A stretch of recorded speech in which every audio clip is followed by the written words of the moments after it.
aniversário dela, lógico. E a gente queria comemorar, assim, com as pessoas mais queridas, mais amigas, né? Todo mundo assim. E também não deixa de ser também uma despedida, né? Que a nossa maninha aqui vai embora. Tchau! Estão doidos pra me ver pelas costas! Também não deixa de... Assim, nós estamos comemorando e ao mesmo tempo despedindo, né? Não, que despedido, não.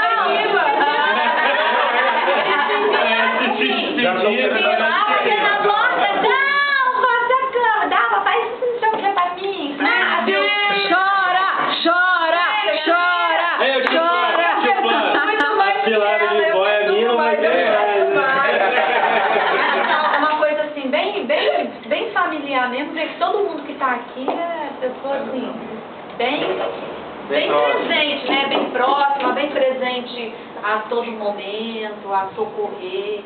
Ela está sempre junto. Né? Já fiz o meu discurso. Hoje todo mundo agora aqui pra falar. Agora eu vou pegar o próximo. Eu quero falar. Aproveitando esse momento, só tem pessoas aqui da família, pessoas que cada um tem um amor por si muito grande. Eu já percebi, eu já tenho um amor muito grande por vocês, principalmente por ela. Eu tô nervoso. Bom, aproveitando que falaram em proposta, eu quero fazer uma proposta pro meu sogro querido. Já é sogro?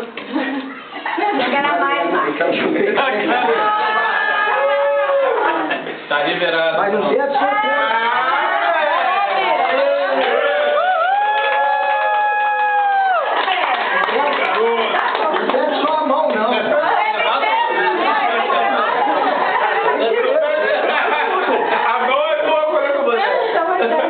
Tem que levar tudo. Você chegar assim, eu quero pedir a mão da sua filha em casamento, eu tiro a mão e o resto.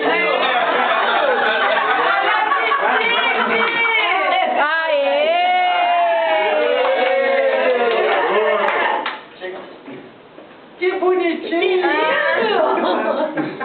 Jack, não pode tirar não, hein, Jack? Nossa, tô muito nervoso.